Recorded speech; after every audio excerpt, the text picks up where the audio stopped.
A Verdadeira Idade da Terra. Versão brasileira Dublamix, Rio.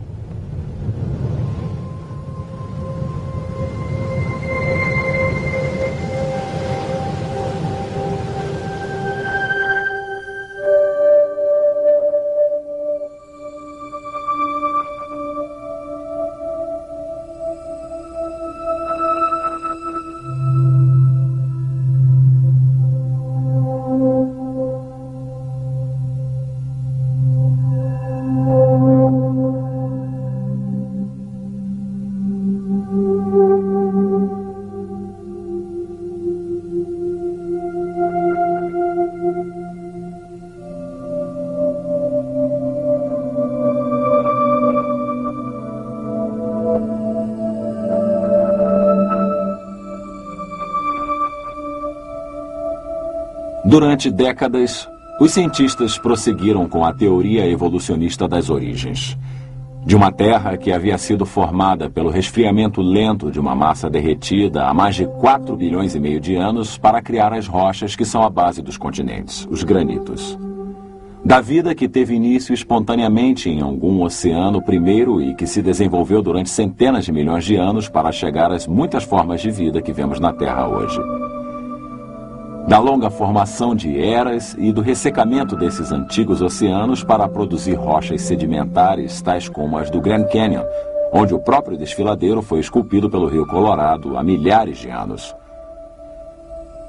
De depósitos de carvão e de petróleo, enterrados em rochas sedimentares por todo o mundo, que presumivelmente exigiram milhões e milhões de anos para serem formados através do acúmulo e da decomposição da vegetação existente em eras passadas.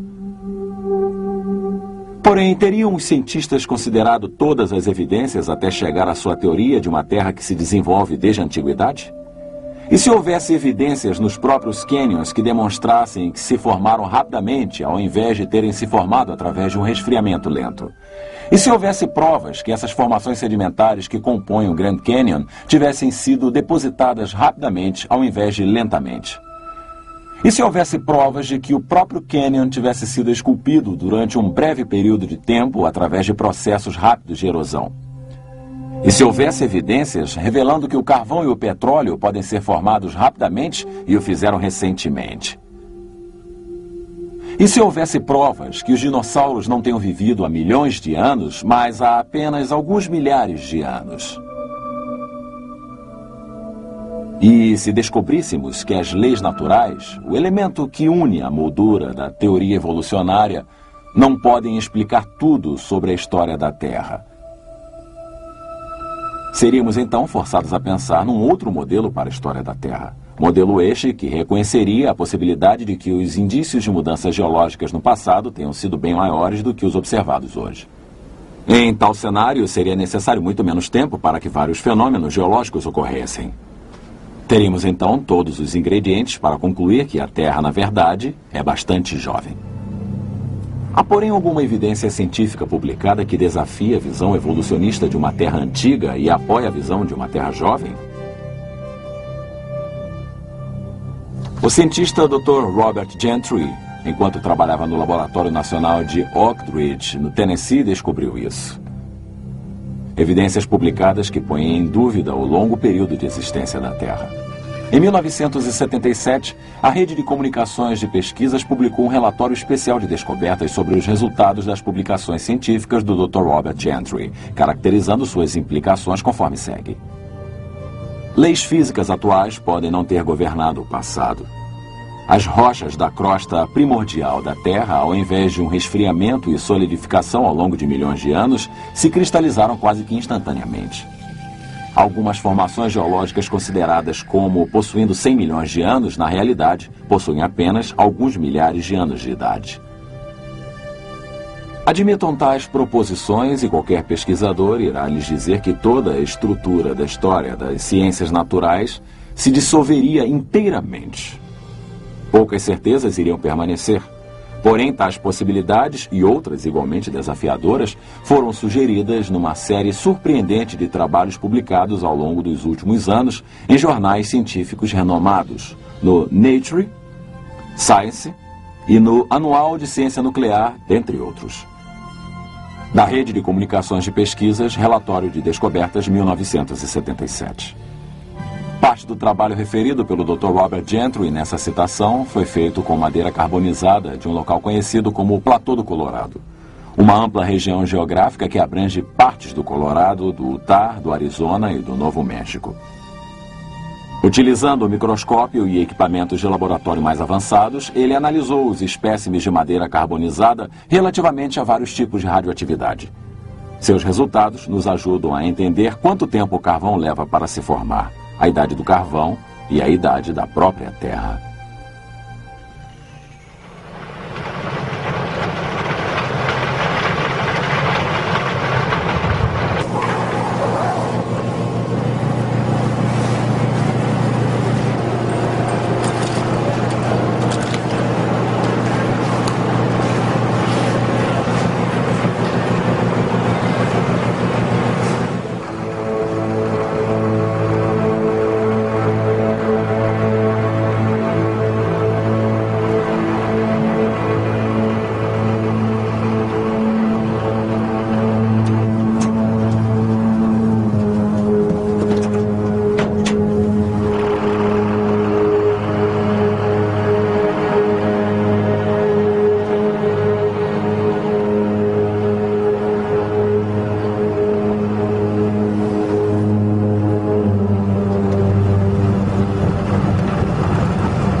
O carvão, uma das grandes fontes de energia da Terra. Antes que possamos responder à pergunta relativa à idade do carvão e o tempo de sua formação, precisamos responder à pergunta: de onde vem o carvão? Aqui nessa mina de carvão em Price, Utah, temos a resposta. Aqui temos um tronco praticamente todo transformado em carvão. Há milhares de troncos assim nessa mina e em outras minas por aqui na região de Price. Este fato nos revela que se houver as condições corretas de pressão, de temperatura, de umidade e de tempo, essa madeira e outras vegetações irão se transformar em carvão. A pergunta seria: quanto tempo levou para que isso acontecesse? Robert Gentry e seu filho David, parceiro no trabalho de seu pai, exploraram a questão juntos. Para respondermos a essa pergunta, precisamos observar espécimes de madeira carbonizada de minas de urânio, ao invés de madeiras carbonizadas, como este tronco de uma das minas de carvão daqui, na região de Price, Utah. Esta amostra de um tronco de madeira carbonizada foi obtida em La Salle, Utah, de uma mina de urânio.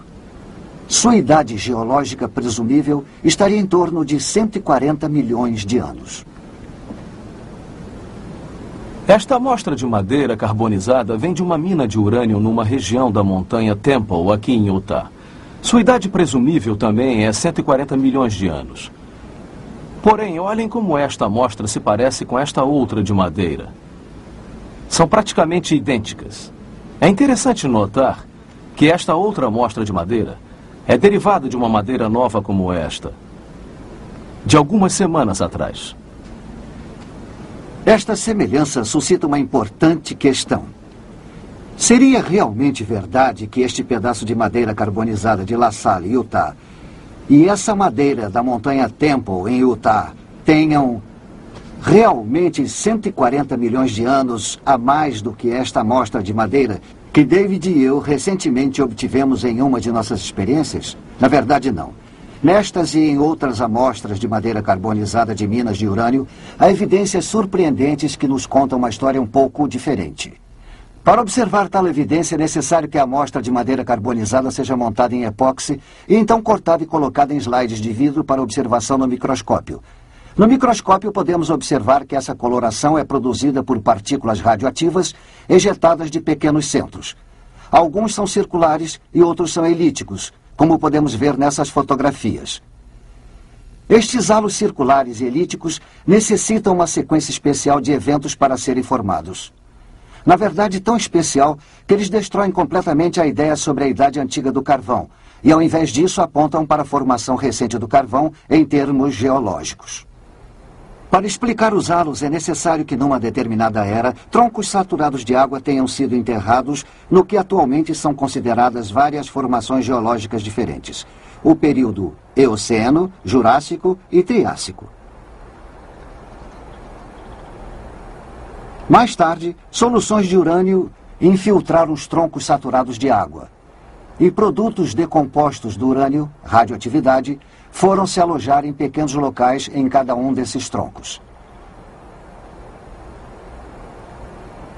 Essa radioatividade se decompôs durante os próximos meses, até uns 6 meses, injetando partículas e produzindo regiões circulares danificadas de radiação, halos ao redor desses pequeninos pontos. Num corte transversal, eles parecem ser circulares. Eles foram formados pela decomposição do polônio circundante derivado da decomposição do urânio. Então houve uma compressão. Algo exerceu pressão na parte superior de todas essas formações. Os troncos foram comprimidos, e quando os troncos foram comprimidos, os halos foram comprimidos. Isso nos leva a um ponto importante. Nós sabemos que os troncos não se transformaram em carvão no momento em que houve a compressão. Aqui temos um pedaço de carvão. O carvão não é passível de ser comprimido, ele se esfacela, como facilmente podem observar.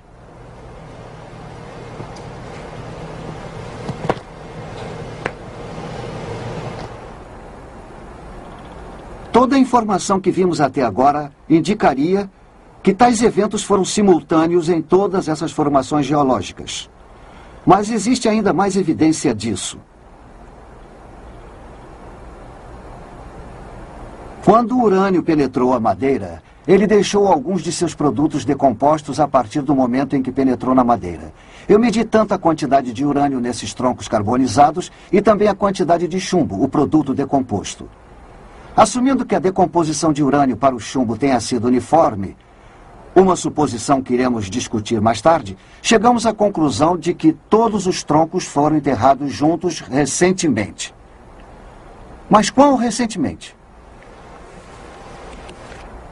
Em 1976, eu publiquei meus resultados dos estudos realizados com esses troncos no exemplar de 15 de outubro de 1976 da Science. Eis aqui o que escrevi nesse relatório. Tais valores extraordinários relativos à proporção de chumbo-urânio admitem a possibilidade de que ambas, a infiltração inicial de urânio e a carbonização, possam possivelmente ter ocorrido ao longo dos últimos milhares de anos. Em outras palavras, eu estava sugerindo que o carvão pode ser formado de maneira bastante rápida em termos geológicos, o que contradizia o pensamento convencional acerca da formação do carvão. Qual foi a reação da comunidade científica a esses novos dados? Eu recebi uma carta do professor Rafael Kasman, da Universidade Estadual de Louisiana, alguns meses após, datada de 27 de janeiro de 1997. Caro Dr. Gentry, eu venho pacientemente examinando a seção de cartas da Science desde a publicação feita pelo senhor e por seus colegas a respeito de seus achados sobre os radiohalos. O silêncio é surpreendente. Eu acho que pode ser interpretado como um silêncio de estupefação. Seus resultados não apenas irão perturbar enormemente o engenheiro, porém seu impacto sobre a ciência da geologia, possivelmente modificando as visões aceitas relativas à duração das eras geológicas, será sentido durante muitos anos. Sinceramente, Rafael G. Kasman. Logo após, o professor Kasman organizou um simpósio.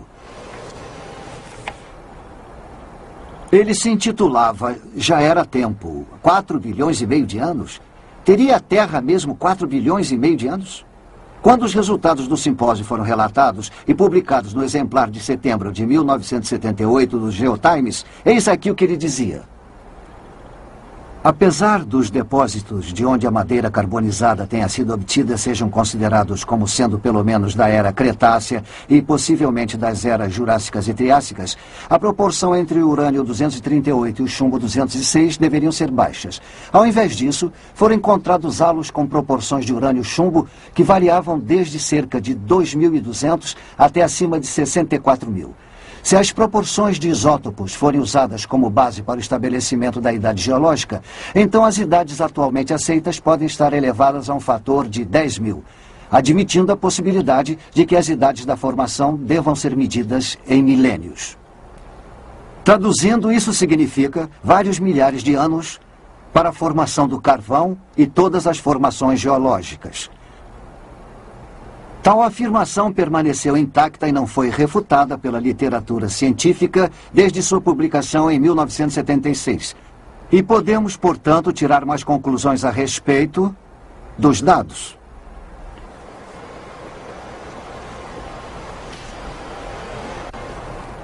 Os geólogos assumiram que a era Eocena tenha ocorrido há 60 milhões de anos, a Cretácea há cerca de 110 milhões de anos, a Jurássica há cerca de 160 milhões de anos e a Triássica há cerca de 225 milhões de anos. Porém, os resultados que apresentamos contradizem tal informação, demonstrando, no entanto, que houve o sepultamento coletivo de todas essas formações há alguns milhares de anos. Tais resultados levam à origem e a idade do carvão onde for encontrado. Baía do Monte Catherine, Austrália. Não distante dessa área costeira, com seus marcos geográficos de montanhas planas, há um objeto de extremo interesse geológico. Uma árvore antiga. Os restos fossilizados dessa árvore podem ser vistos se estendendo ao longo de 3,5 metros de camadas sedimentares entre dois veios de carvão que aqui se encontram. Há anos, quando uma companhia de mineração escavou as camadas revelando a árvore, o fundo da árvore poderia ser visto estendendo-se para baixo, para a parte inferior da bacia. Desde essa época, a parte inferior da árvore se partiu e até agora a árvore, apesar de seu tamanho reduzido, se estende através de camadas que os geólogos normalmente consideram como tendo levado centenas de milhares de anos para se acumular. Porém, tais camadas não poderiam ter demorado um tempo tão longo para se acumular, porque a árvore teria apodrecido antes que os sedimentos tivessem tempo para se acumular ao seu redor. E então, esta árvore é o testemunho mudo para seu catastrófico sepultamento de pelo menos 2 sequências de depósito de cinzas vulcânicas. Como indicam as evidências, a árvore provavelmente foi enterrada numa série de erupções vulcânicas ocorridas em sequência num curto espaço de tempo.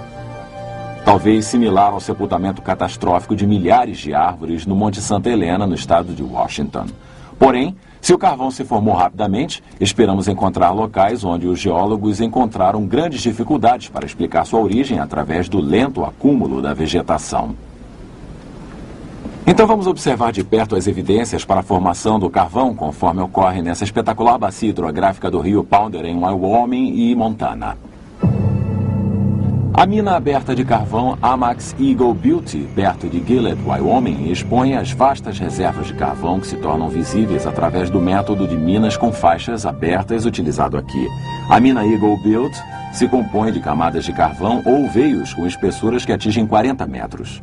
A mina Eagle Beauty faz parte de um veio de carvão bem maior, conhecido como Bacia do Rio Powder.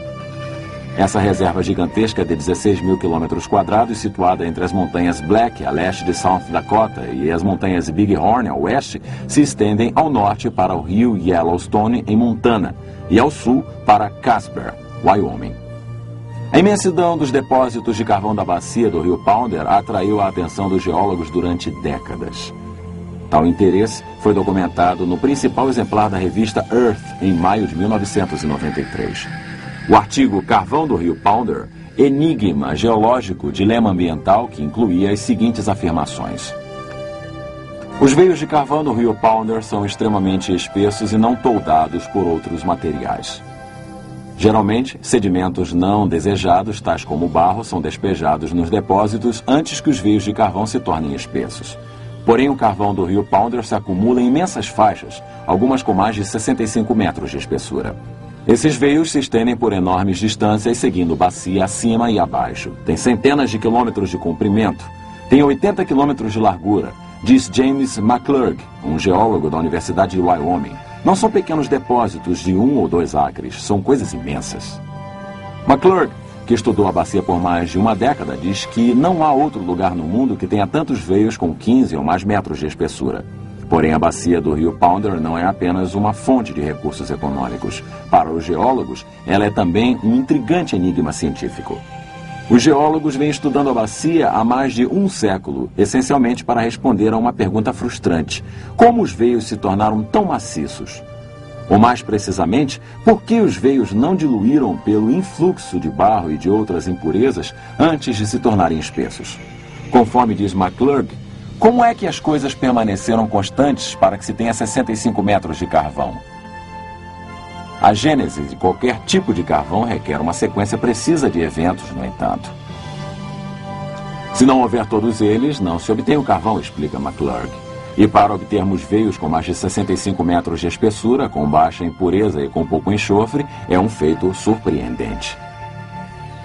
Ele acrescenta: seria como se colocássemos uma venda, rodopiássemos e atingíssemos o centro de um alvo 100 vezes seguidas. Então, se o carvão não se formou lentamente, há alguma experiência de laboratório que demonstre que ele pode se formar rapidamente? Nesta demonstração, Robert e David Gentry começam a responder essa pergunta. Anteriormente, pegamos e colocamos um pedaço de madeira como este num tubo de aço. Adicionamos água.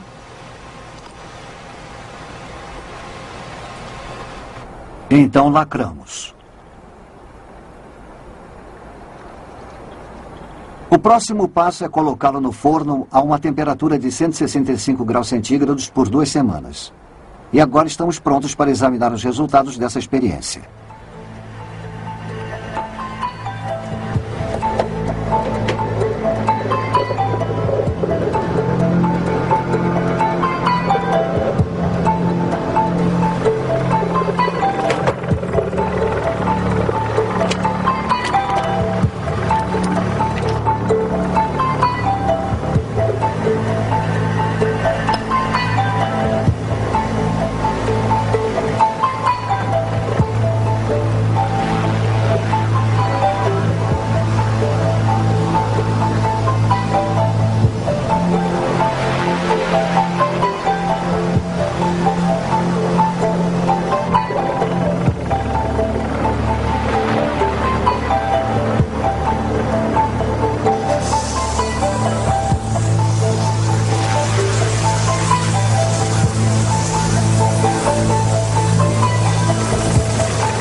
Como podemos observar, esta madeira está agora mais escura em sua coloração. Também está mais macia. Uma reação química entre o vapor e a madeira sob pressão fez com que tais mudanças ocorressem. Esta amostra ainda não é carvão. Mas, na realidade, o processo de transformação em carvão foi iniciado. A questão é: o carvão irá ser o resultado obtido se essa experiência ou uma variação se prolongar por um período mais longo? Os cientistas do laboratório Argônio responderam a essa pergunta através de uma série de experiências realizadas na década de 80. Um dos primeiros relatórios acerca de seu trabalho foi publicado na revista Notícias de Química e Engenharia, no exemplar de 21 de novembro de 1983. Na página 42 da revista, lemos a seguinte citação: químicos do Laboratório Nacional Argonne conseguiram criar um tipo de carvão artificial de materiais naturais existentes. O processo é bem menos complicado do que era anteriormente imaginado ser necessário e fornece um novo entendimento acerca da estrutura do carvão e de como alterá-la. Posteriormente, quando o relatório foi publicado no jornal científico Geoquímica Orgânica, o jornal inglês de ciências Nature informou o sucesso que obtiveram ao realizarem tal experiência. Na página 316 do jornal Nature, de 28 de março de 1985, lemos o seguinte: Winans e seus colegas do Laboratório Nacional Argonne levaram menos de um ano para preparar um carvão sintético inteiramente caracterizado. O material que produzem não pode ser distinguido do carvão verdadeiro através de todas as técnicas aplicadas até o momento, e sua síntese suscita muitas questões interessantes a respeito da química do carvão. Para entender seus resultados, vamos primeiramente falar sobre a estrutura básica da madeira. Os dois principais componentes da madeira são celulose e lognina. A lognina age basicamente como um agente de união para as fibras da celulose. Diversas variações da experiência de Argonne foram realizadas, porém a fórmula de sucesso combinava lognina e barro com o calor. Cerca de 150 graus Celsius na ausência de oxigênio. Durante um período de aproximadamente 8 meses, o carvão artificial foi produzido. A rapidez através da qual o carvão se forma quando o vapor interage com a madeira sob pressão nos leva a indagar. Poderia o vapor ou a água quente também produzir a rápida transformação de matéria orgânica em petróleo? Um artigo Água a Água por toda parte, publicado no exemplar de 20 de fevereiro de 1993 da revista Notícias da Ciência, responde a tal pergunta. Pesquisadores da Exxon descobriram que a água exercia um papel essencial na formação do petróleo. Esforços para sintetizar o petróleo não obtiveram sucesso até que água muito quente foi adicionada ao veículo reator contendo a amostra de rocha. Quando isso foi feito, uma camada de petróleo foi encontrada na superfície da água no final da experiência. Tal resultado prova que há um caminho alternativo para a produção de petróleo na Terra, com a água superaquecida representando um papel determinante. O artigo indicava que essa descoberta poderia entrar em choque com as ideias estabelecidas sobre a formação do petróleo. Na verdade, no entanto, outros acontecimentos naturais já estão indo de encontro a teorias convencionais. Por incrível que pareça, certos pesquisadores aqui na Universidade Estadual de Oregon publicaram relatórios demonstrando evidência de formação de petróleo atualmente na bacia Guayamos, no Golfo da Califórnia. Atualmente no Golfo da Califórnia, numa profundidade de 2.000 metros do nível da água, há um depósito de sedimentos orgânicos derivados de algas marinhas e outras fontes orgânicas. Abaixo do depósito, a água superaquecida está sendo pressionada para cima de uma profunda fonte de calor através desses sedimentos. O petróleo está sendo formado pela interação de sedimentos orgânicos com a água superaquecida. Esse petróleo hidrotérmico da bacia de Guayamos, na verdade, não pode ser distinguido do petróleo cru retirado de poços perfurados em outros locais na Terra. A implicação de tal descoberta não pode ser superestimada. A possibilidade existe de que a gênese dos reservatórios de petróleo cru abundantes através do mundo talvez seja explicada por um processo hidrotérmico similar ao que acontece na bacia de Guayamos. Porém, ao invés de uma dispersão aberta de petróleo diretamente para a água do mar, um sistema fechado poderia facilmente ser visualizado onde um reservatório de petróleo cru poderia ser coletado. É concebível que um grande dilúvio universal tenha sido essencial na produção das enormes reservas de petróleo do Oriente Médio e de outros locais. A vasta quantidade de vegetação coberta por tal inundação, misturada a uma água superaquecida, como a detectada na bacia de Guayamos, poderia produzir petróleo nos volumes que vemos hoje em dia. Dependendo das condições de sepultamento, a matéria orgânica se transformaria em petróleo ou em carvão. Há algum modelo em nossa história que incorpore essas características? Um modelo que permita a formação das grandes reservas de carvão e de petróleo da Terra num período mais curto de tempo do que previamente se estimava ser possível? Que tal um modelo baseado no registro da história da Terra fornecido em Gênesis? A Bíblia descreve a Terra sendo criada há cerca de 6.000 anos. Uma terra originalmente coberta por vegetação viçosa e depois devastada por um dilúvio universal cerca de 1.700 anos mais tarde. Essa escala de tempo certamente se encaixa com todas as descobertas científicas que citei. E, igualmente de forma assertiva, a água cobriu um dia a nossa Terra. Em 1927, Noel Odell descobriu fósseis marinhos de conchas localizados perto do topo do Monte Everest. Montanhas surgindo das águas é como a Bíblia descreve o fim do mundo pelo dilúvio. De acordo com essa descrição, as conchas próximas ao topo do Monte Everest não são uma surpresa. E o carvão e o petróleo? Seriam eles um resultado da devastação rápida e do sepultamento da vegetação por um dilúvio universal? Se for, que dilúvio universal poderia ter causado este sepultamento tão rápido? A Bíblia fala de fontes das profundezas vindo à tona e menciona erupções vulcânicas e de bacias oceânicas pré-diluvianas. Isso é significativo, porque pesquisadores do oceano recentemente encontraram uma área no soalho do Oceano Pacífico com uma concentração de mais de 1000 vulcões. O tamanho dessa área é aproximadamente o mesmo do estado de Washington. Pesquisas adicionais do soalho marinho podem fundamentar ainda mais tais descobertas. A probabilidade de uma maciça atividade vulcânica durante o dilúvio bíblico nos leva a pensar numa das mais famosas erupções vulcânicas dos tempos modernos.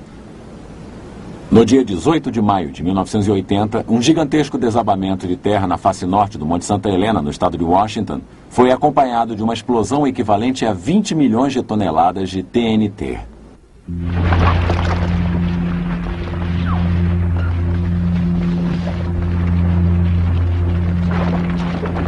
Essa explosão transversal de vapor superaquecido, cinzas vulcânicas e de pó demoliu mais de 240 quilômetros quadrados de florestas, quebrando árvores gigantescas como se fossem palitos.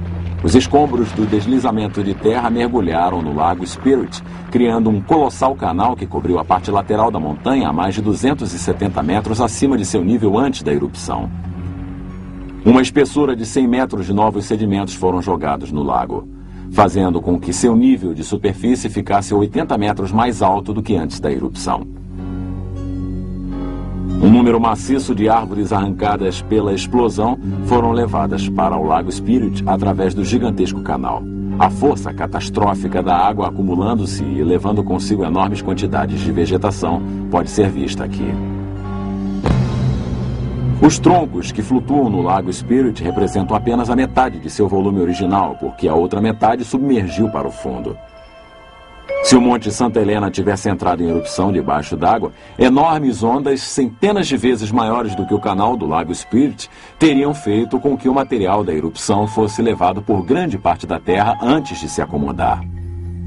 Se milhares desses vulcões estivessem ativos, podemos começar a imaginar o efeito destrutivo que um dilúvio universal poderia causar na topografia da superfície da Terra.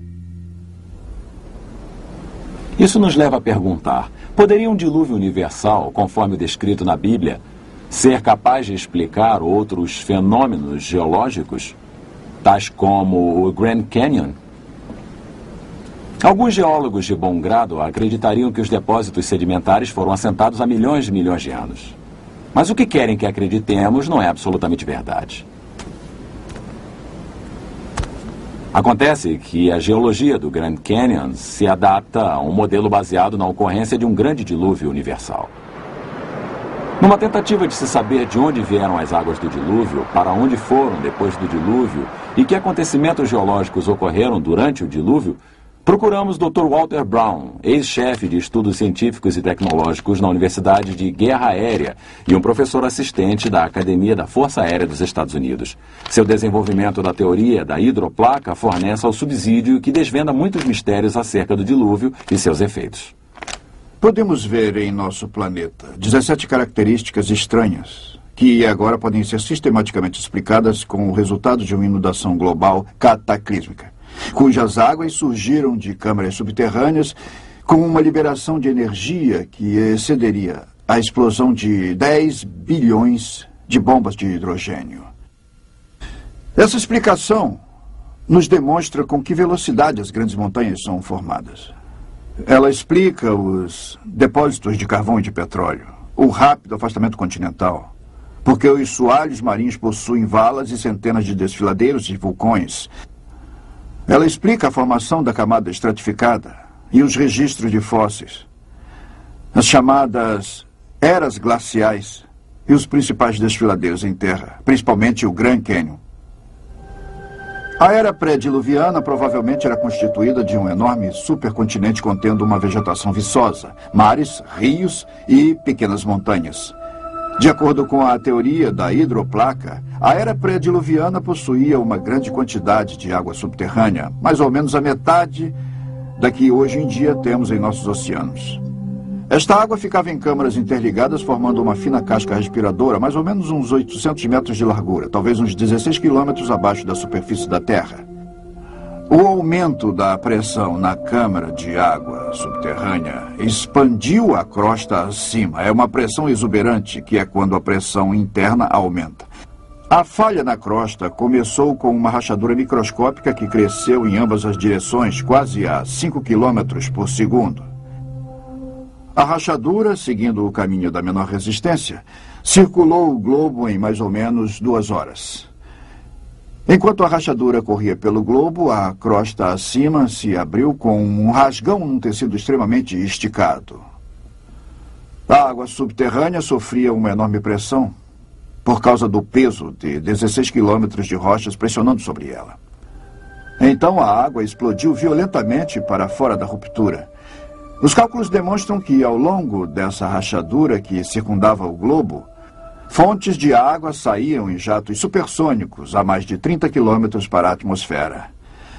O borrifo dessas enormes fontes ocasionou chuvas torrenciais como a Terra jamais havia sofrido, tanto anterior como posteriormente.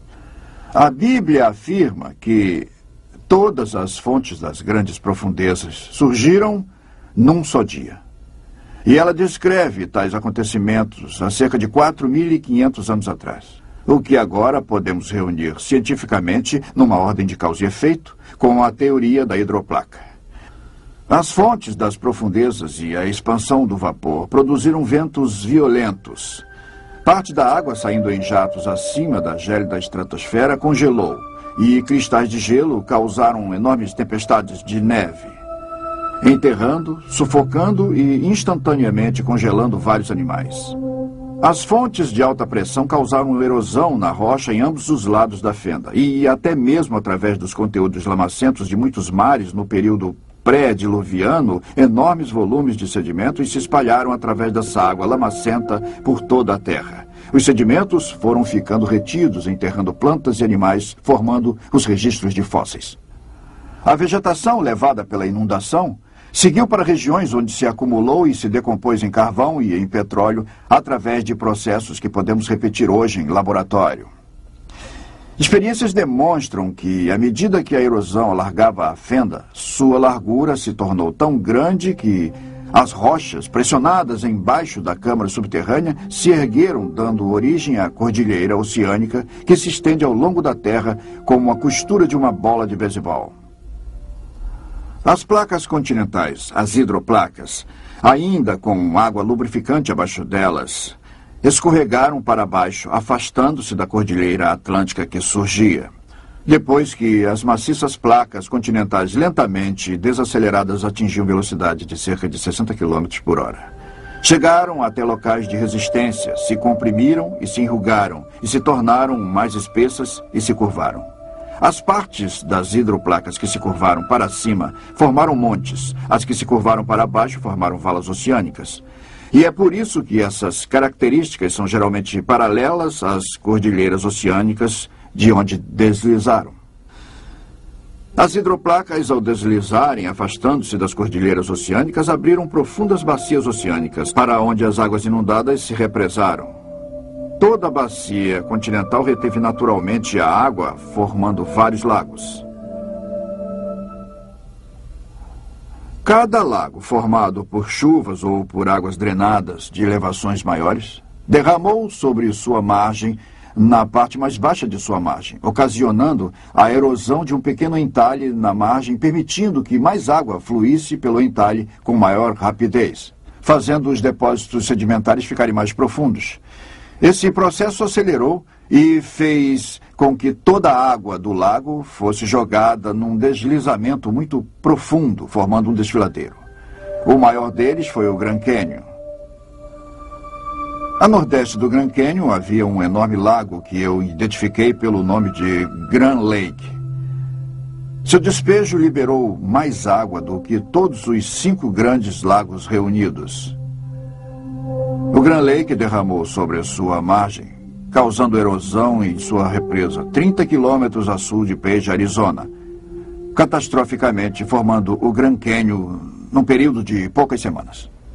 O assentamento acelerado de depósitos de inundação através da ação da maré significa que houve pouco tempo para que a erosão ocorresse entre camadas sucessivas. Na escala de tempo longo, defendida pela teoria evolutiva, deveria haver considerável evidência encontrada relativamente à erosão e ao preenchimento através de formações geológicas sucessivas durante os eventos atmosféricos ocorridos ao longo de milhões de anos. As camadas geológicas do Grand Canyon são notáveis por demonstrar pouca ou nenhuma evidência de erosão entre as diferentes camadas. Ao invés disso, vemos formação de camadas do tipo panqueca, o que é bastante consistente com o rápido depósito vislumbrado pelo modelo do dilúvio. A erosão não ocorreu até que todas as camadas houvessem sido depositadas. Mas com que velocidade poderia o próprio desfiladeiro ter sofrido uma erosão?